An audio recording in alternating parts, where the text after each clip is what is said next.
Vivek Murthy, as the Surgeon General of the United States, has a certain amount of moral authority. And he's basically giving parents the ammunition, should they choose to use it, to say, look, the medical establishment is saying this is dangerous. Now, whether that works for children who continue to vape and smoke and experiment with unsafe things all over the board, I don't know, but it gives parents the ammunition to say, it's not just me. Medicine is saying that these things are dangerous.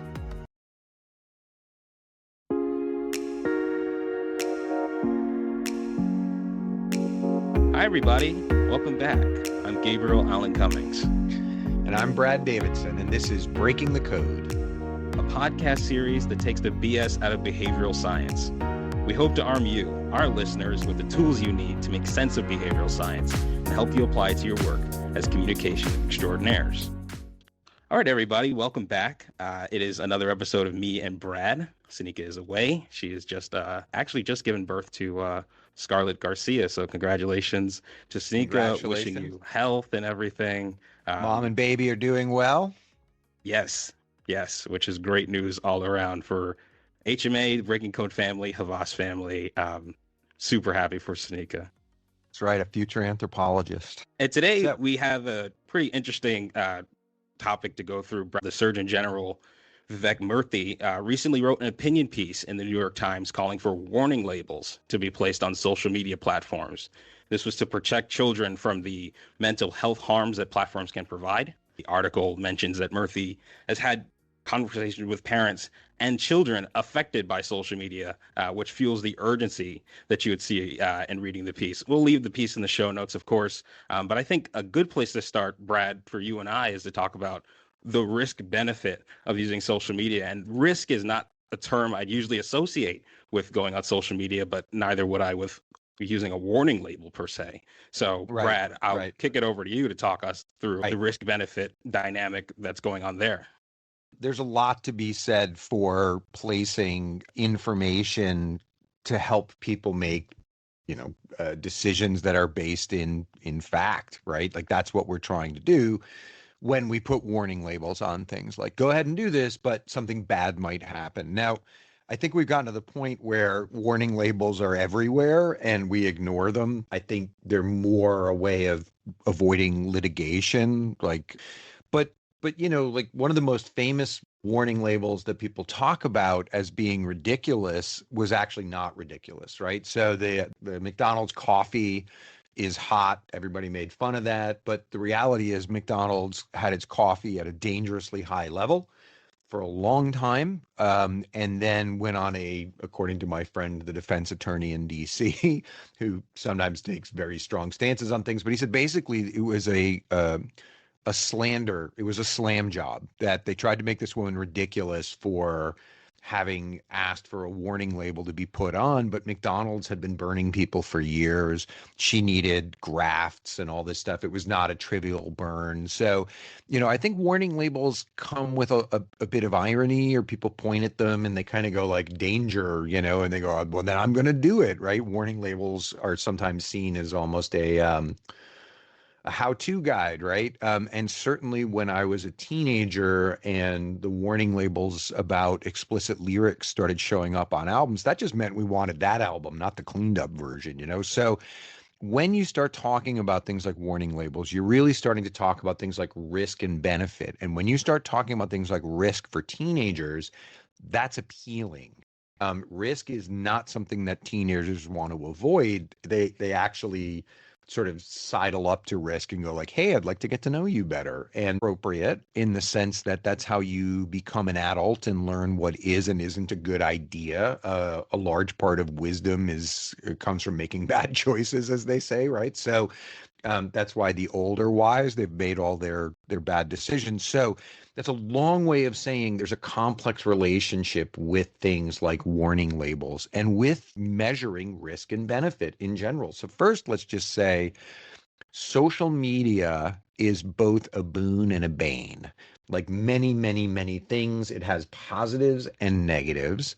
Those are well studied and well elaborated. But in general, we have a very hard time as humans handling risk benefit analyses.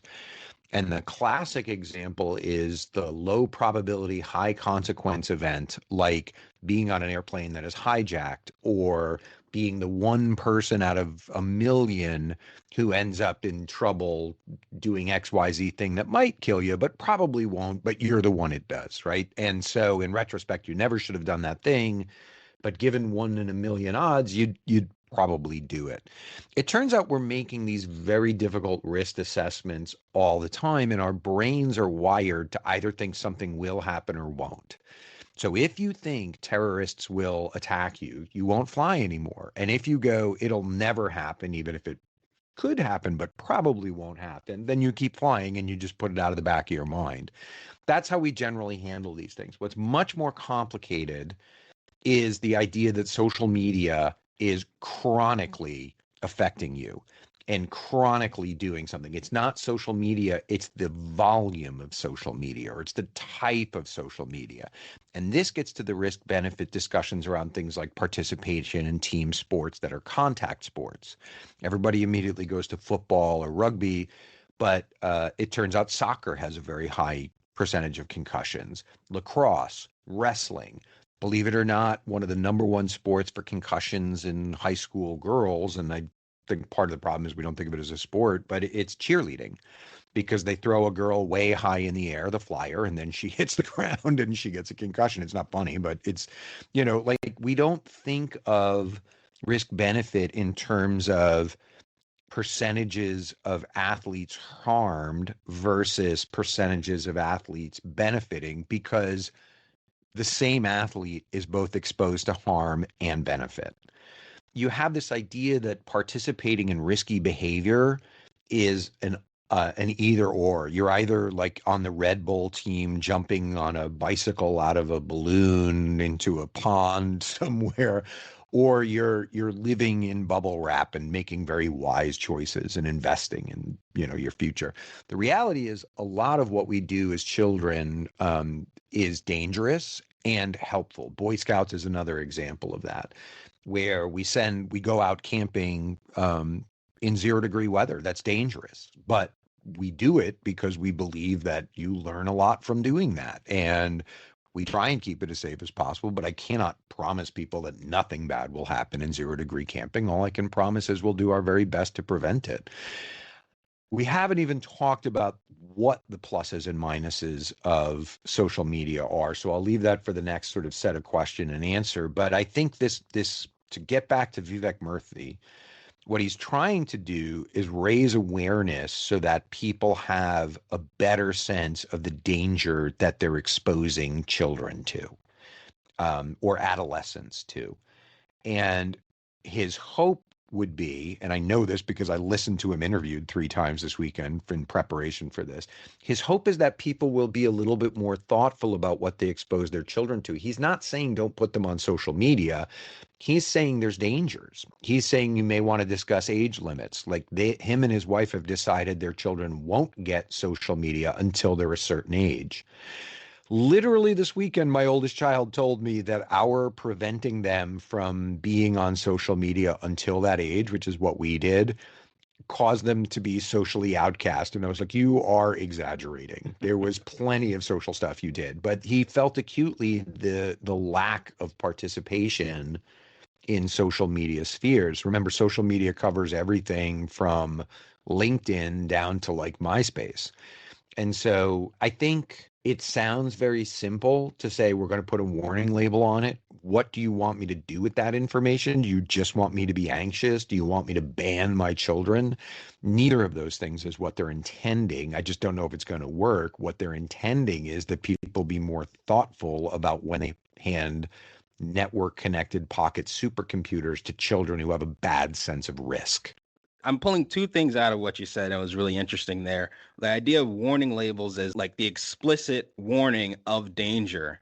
It Right. acts as something to, obviously warn people against something, but it also acts as like a bit of a marketing tool where it brands something a certain way. If we say that social media can cause anxiety and depression, then it's inextricably linked now with social media, where we all understand the dangers in one way or another. Now it's a lot more explicit.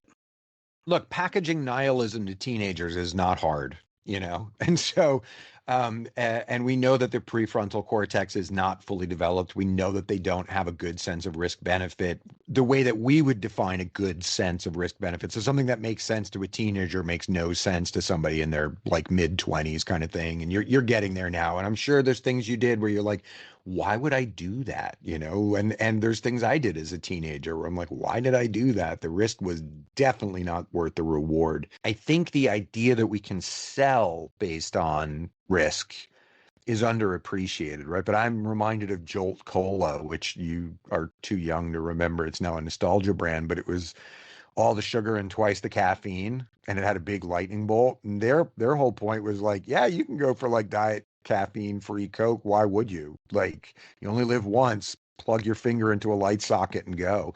Yeah, why not And go all the way? yeah, go all the way. Like, don't be a quitter. That's what we used to say when our friends were trying to quit smoking at 18. We're like, you're 18, don't be a quitter. Like, and live a little, and it's dumbest advice I ever gave anybody. But, I think, again, I think the idea that warning labels are supposed to create a sophisticated dialogue is laudable. If you have teenagers, sophisticated dialogue between parents and teenagers sounds aspirational beyond all compare, right? It's very difficult to have a sophisticated discussion with a teenager who is desperate to do something. So, Right. And it yeah. was one of the things I was thinking about too. And it's the second part of what I pulled out from what you were saying, as far as like communicating to teenagers in particular, because I'm thinking about the audience for this warning label, and you give it to teenagers. And I live with teenagers. I was a teenager not too long ago. The concept of, I know that already, is very rampant. We know everything until the bad thing actually happens. And then we're looking to parents for help. Brad, you're smiling along. So I figure that you have many memories coming to mind right now. Well, yeah, I mean, yes, I do. Both in terms of discussions I had with my parents and in terms of discussions that you have as a parent. And it's really interesting. And again, as a Boy Scout leader for 10 years in a very, very active Boy Scout troop where we went camping every single month, rain, snow, sleet, whatever it was, round the clock in New York State, we'd have a lot of discussions with parents about, is it safe? And we kind of have to go like, no, we're going to make it safe, but like inherently, is it safe? Like camping in snow? If you know what you're doing, it's safe. Yes, if you have the right gear, it's safe. Can I promise you that it's going to be like camping in spring? No, we'll keep an eye on your kids. Everybody will be fine, but it's inherently dangerous. That's why we're doing it. We're teaching them how to handle danger. Yeah. Also, we kind of liked snow camping, but I think that idea I think the realistic aspiration for a warning label like this is that Vivek Murthy, as the Surgeon General of the United States, has a certain amount of moral authority. And he's basically giving parents the ammunition, should they choose to use it, to say, look, the medical establishment is saying this is dangerous. Now, whether that works for children who continue to vape and smoke and experiment with unsafe things all over the board, I don't know, but it gives parents the ammunition to say, it's not just me. Medicine is saying that these things are dangerous. So dangerous you shouldn't touch them. No, that's the challenge of a warning label. If it was that dangerous, we'd ban it. It's Right. not asbestos. It's it's got pluses, and asbestos had pluses. We'll talk about that at the end of the show, but like, it's not like people put asbestos in things because they hate other human beings. It's a wonderful miracle product. It just happens to cause a really bad lung disease that we didn't know about. And that's interesting as we kind of transition into, I guess, really breaking down the strategy of this. Now, a few things that stuck out to us. We've talked a bit about communicating to teenagers, and we have done an episode on like DARE and other failed public health initiatives. Right, Brad, I don't right. know if you know this, but I actually watched Reefer Madness when I was in high school. It What, was, like seriously? Like they showed it to you as like a yeah, we sat down and we watched the whole movie all the way through. And at the end, the health teacher was like, okay, who wants to smoke marijuana? And and there was you one all girl. raised your hands. No, it was funny because we all knew to, obviously keep your hand down. Right, But there's a then there was right one girl answer. who was like, yeah, I'll try it. And she got pulled aside after class and had like a 30-minute long conversation about like, did you understand what the movie was about? And so it's so interesting because that movie's from what, the 60s or something? Dude, that movie is one of the most racist things you could possibly show a school full of children as well. Like they have done, like, yeah, it's not It's a good racist movie. amongst many other things. But I think the question I'm trying to get to here is as far as when we communicate to teenagers, communicate risk. What can we learn from these failed public initiatives? Dare, a movie like Reefer Madness, for example. What Well, can we don't learn from them when lie. it comes to communicating the risk of social media? Yeah, don't lie. I think, look, it's, and again, as a parent, it's tricky, right? Like, where do babies come from? Well, the answer depends on whether you're 16 or 6, you know? Like there's certain level of appropriate detail that children don't fully understand. And so, I think the idea that we would show someone Reefer Madness with a straight face, like by the time someone is seeing that movie, especially if they're being raised in urban New York where people are smoking joints openly on street corners, even before legalization, Yep. to say that like by touching marijuana, you're going to turn into a communist who has nowhere to go in life but down is laughably obviously false. Like maybe these people aren't superstars, but they're not ending up dead the next day. And so we talked about it with Dare. Like the problem with Dare was that it overstated the case. Yeah, drugs are dangerous, but they're different levels of dangerous. I think chugging a gallon of vodka in a field is wildly dangerous compared to having a couple of beers with your friends playing beer pong. Is one better than the other? Objectively, from a risk standpoint, yeah, drinking a bottle of vodka alone will kill you. And so Dare did a poor job of having any nuance whatsoever. Touch heroin or touch pot, they'll both kill you. And then you look and you're like, I just saw the valedictorian puffing a joint at a party.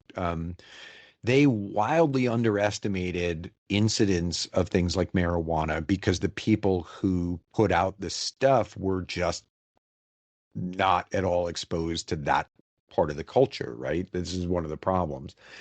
So yes, so I think Reefer Madness, Dare, anything that goes like touch drugs, you'll die.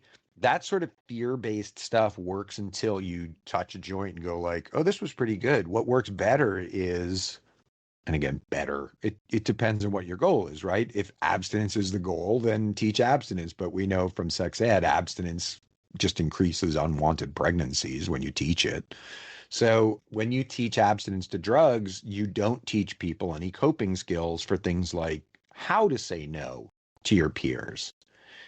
Just say no makes it simple. Like, oh, he doesn't want it. That's fine. Like, what's the matter? Your mom won't let you. Like, I guess I will. Right? Like, it's they didn't teach you how to say no, and they also didn't say, look, you might end up liking pot. The problem is if you like it too much, you may squander a lot of time doing nothing but watching cartoons. Like I thought South Park had a much better take than Dare did, which was pot makes it okay to be bored, which is fine sometimes, but if you get used to being bored all the time, you're never going to achieve anything. Like that's a much more Mm. cogent example, and it's much scarier to a teenager to say you may never accomplish anything in your life because they're struggling right now with like, what am I going to do for the rest of my life? It's like, well, pot will not help you find that path if you over rely on it, is a much more salient perceptually fear for teenagers than someday you'll die. Right? If they worried about dying, they wouldn't do half the dumb they do. Pardon my French, but you know what I mean? Yeah, I'm getting what you're saying, and another thing as far as like the invoking the fear, I think one of like and going back to Murthy's strategies, he often refers to social media, mental health, and he invokes ideas and imagery of cigarettes, of smoking. He doesn't go as far as to say cancer, but it's right there when you bring up cigarettes and smoking. He did it this year in the New York Times piece when he was talking about, well, warning labels work here. And he did it last year too, when he said that loneliness was an epidemic as harmful as 15 cigarettes a day. And so, one of the things, and Brad and I were talking about this a little bit before, was it kind of makes mental health, it simplifies it a bit too much. And one of the things that Brad was saying before, as far as like the risk benefit of it, there are benefits to social media. And it was a bit of a absurd question when you posed it, Brad. So I knew it was like hypothetical or sarcastic. But have we ever tried to quantify the benefits of smoking? You asked that question, and things kind of clicked for me as far as the difference between social media as a harmful thing and cigarettes as something that's harmful. Yeah, well, look, I mean, as a person who smoked for a long time, who's well aware that it will probably be the thing that is on, cause of death certificate when it's all done. I haven't had a cigarette in years, but I did for a long time and I liked it. And, I can't really speak to any beneficial virtues of smoking. The only thing I could ever say that smoking did for me positively was created a social space where you share cigarettes and you meet people. So when I was traveling quite a bit as a young man in my early 20s, your age actually, having cigarettes on the road, sharing them creates a bond and then you meet people, right? That I could put that in the plus column. Everything else is negative. You smell, it costs a lot of money, it damages your health, you're addicted to it, right? Like there's not a lot in the plus side for cigarettes. You cannot say that for social media. Social media has done tremendously good things for lots of people. It also covers huge variety of types of technology enabled, internet enabled connection points for people.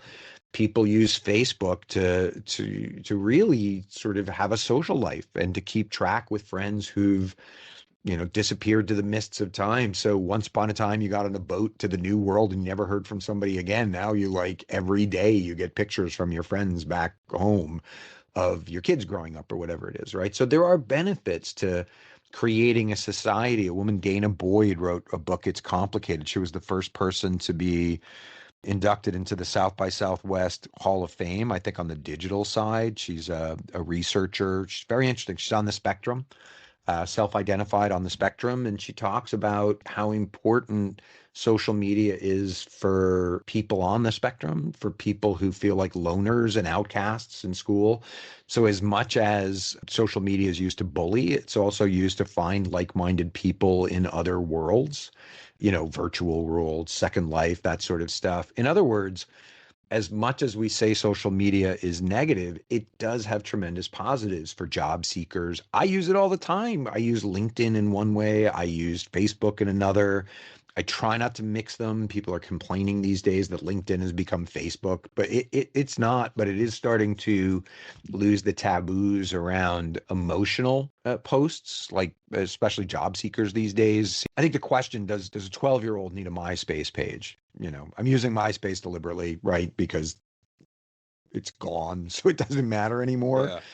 But the answer is probably no, maybe yes. Do they need is the question there. Could they benefit from? I don't know. That's for other researchers to say. But to compare social media to cigarettes, to your point, is to sort of conflate something that has virtually no benefits to something that has tremendous benefits. And that's where I think a warning label is different on cigarettes than it is on social media. What we want to do, what is clear, is that teens who are online all the time can lose their horizon and feel like they are hideous or stupid or unloved or unwanted in ways that can drive them to desperate measures. And if Romeo and Juliet teaches us anything, it's that 13 and 15-year-olds are impulsive and can do very bad things to themselves for no reason whatsoever. So let's not give them a reason. On the other hand, like the DARE example, I think teaching people the benefit risk for these things is very important. My beagle has a lot to say about social media, if you just heard him barking. So, Gus, thank you for weighing in on that. He does not have a social media account. It would just be food.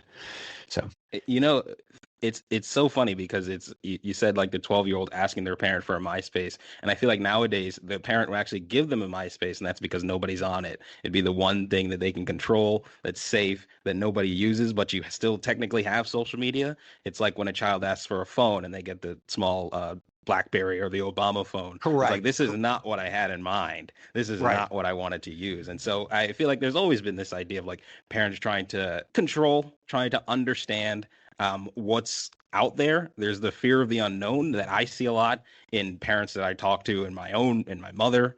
But I think that another harm of like comparing social media to cigarettes as overtly as Murthy does is kind of wind up parents in a way that's like there's a lot that's already out of their control as far as social media goes, as far as what their child is doing online. Brad, it's interesting calling back to the generations episode. One of the things you Yep. said is like when you were younger, you would always go outside and you'd play, and people would just, not know where you went until it was dinner time, and then you were just home. I kind of feel like that was a similar way with like Gen Z, at least in the early 2000s, when you're talking about 6 and 7 year olds navigating the internet, and Oh parents and yeah. other people just don't know what's going on there. And somehow they just reemerge from Right. it. And you hope that they're the same, and you hope that they didn't see anything traumatic or anything scary that day, but you just never know. Yeah, listen, the free range childhood that people glorify for Gen X was not benign. We got up to some very bad things. We had very little oversight. The number of activities we got involved in that our parents had no idea. I also think we were prey, like without supervision, young adolescents become prey for older adolescents and for people in their 20s. There was just an article in the New York Times about CBGBs and how thriving it was and how great it was. And then there was this throwaway line of like, of course, all the sort of like adolescent girls ended up be in inappropriate relationships with band members who were 10 years older than them. So 15-year-olds were having sex with 25-year-olds at CBGBs is what they're saying. That's not Mm. benign, right? So this sort of like free range childhood that we had, which is framed up in Stranger Things as kind of this wondrous thing, it was true. It was also Lord of the Flies E. And I do feel like the internet is a good example for that. I often don't bring that part about Gen X up because like why bother, right? But it's a direct analog here to your point. Like it would be like dropping a 7-year-old off at the mall and going, I'll pick you up in 3 hours. What's the worst that could happen? It turns out lots and lots and lots and lots and lots and lots of bad things can happen on the internet unsupervised. Those of us who were paying attention to that stuff now, my kids were born in San Francisco. My wife worked in the dot-com industry. She put up websites. She knew what we were looking at. And that's why we talked about Club Penguin. Socially interactive spaces where children had limited means to communicate. You could be like, hi, what's up? And that's about it. We found those to be quite reassuring. We did not let our children dive into the internet until we thought was a safe age. And it turns out we were wrong. It was way too young. And the stuff that we've now heard that our children were exposed to, it reminds me of any new technology that we come across. As humans, we often experiment before we know the dangers. And I've brought this example up before, but Marie Curie, who, won a Nobel Prize and all that stuff, if you've ever seen a picture of her hands right before she died, you will know how dangerous radiation is. It looks like two chicken claws. She Well, so overexposed herself to radiation through her experiments with radiation that she died young and she had severe radiation poisoning. I think any of these things, any new technology, ChatGPT is another one, right? Generative AI. We get very enthusiastic and we want to figure out how to use it as quickly as possible without really understanding the consequences of it. And then we become a little more mature and we go, maybe it wasn't great to have radioactive isotopes in shoe stores to measure someone's foot inside the shoe to make sure that it fit properly. Like maybe that was not a good risk benefit use of radioactive isotopes, which was a real thing. So, I think the internet is still very young in human terms. I think social media is even younger in human terms. And I think our ability to really foresee all the consequences of it are negligible. We don't know what the problems are going to be. We've only scratched the surface to what it's doing to our brains. And so I would say Vivek Murthy is on the right track. I just don't know how effective it will be. Again, warning labels don't work. What cigarettes are is price elastic. If you charge enough, people start quitting, right? There's a reason why packs are $15 in New York. When I was a kid, they were $1. 4 quarters, and you could pull a knob on a machine, and out came your cigarettes and 2 packs of matches. That you should see the look on Gabe's face. That will give you the free range childhood idea you need, right? 4 quarters, a bicycle, and you had all the cigarettes you needed at 14 or 15. No one stopped you from going into the diner and using the cigarette machine. And so, I think it's a little like that. We know better. We should do better. I don't think Vivek Murthy has done anything wrong. I think what he's done is completely appropriate within the scope of his remit, but I don't know how effective it's going to be, except to say people should take it seriously. When the Surgeon General says there's a problem with something, he didn't say it because he woke up on Tuesday morning and, decided he didn't like it. He's seen the data. He is an expert. He's in his job for a reason. And he believes that it's significantly dangerous to let your children use social media without exploring what social media, putting limits on it, being part of it, being party to it. And so that's what I would say is the warning label should be a real clear shot across the bow to parents. Examine the permissions you're giving to your children and the tech you're giving to your children. That's all I can say, right? There's risk, there's benefit. I think it would be silly to not expose them to any of it, because then they have a virgin soil epidemic when they get across social media and go crazy. You've got to introduce it slowly, but basically he's asking for an informed conversation, and that makes tons of sense to me. Yeah, it makes a lot of sense to me too. I look at my generation, and it may be a little too late for us as far as, our development and our brains and how social media has affected us. But as far as social media going forward, people staying safe on the internet, coming away from the internet, and then when they go, again, people in their loneliest moments, just thinking about what they're doing, or putting their entire life surrounded by the internet. I think that the conversation is definitely important. I feel like that's really the goal of the strategy, if anything else. Warning labels are not, because there's, a bunch of legal hoopla that you'll have to jump through to get a warning label on Twitter, for example. Right. But just putting it out but there. He's got us talking.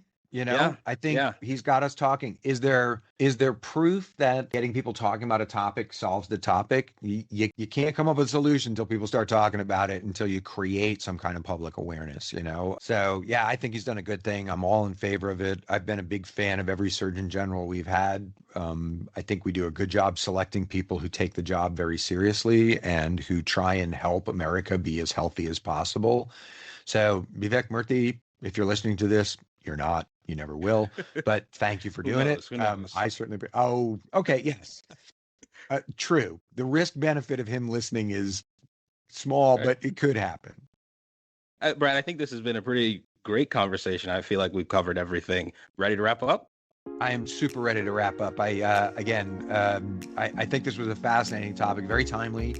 Talk to your kids about social media and check your own social media usage. If you're picking your phone up the first thing before your feet hit the floor, you may want to reconsider that. Agreed. All right. For Breaking the Code, I'm Brad Davidson. And I'm Gabriel Allen Cummings. Thanks for listening, everyone. Thanks for joining, everyone. Speak soon. Bye-bye. Breaking the Code is a podcast created and produced by Havas Health and Use Medical Anthropology Department. Hosted by Brad Davidson and Sneaka Garcia. Content and post-production audio editing done by Gabriel Allen Cummings. And inspiration from all of you.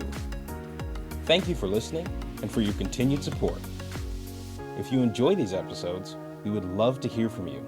Please leave a rating, subscribe, and send us a message to our mailbox at medicalanthropology@havas.com. Until next time.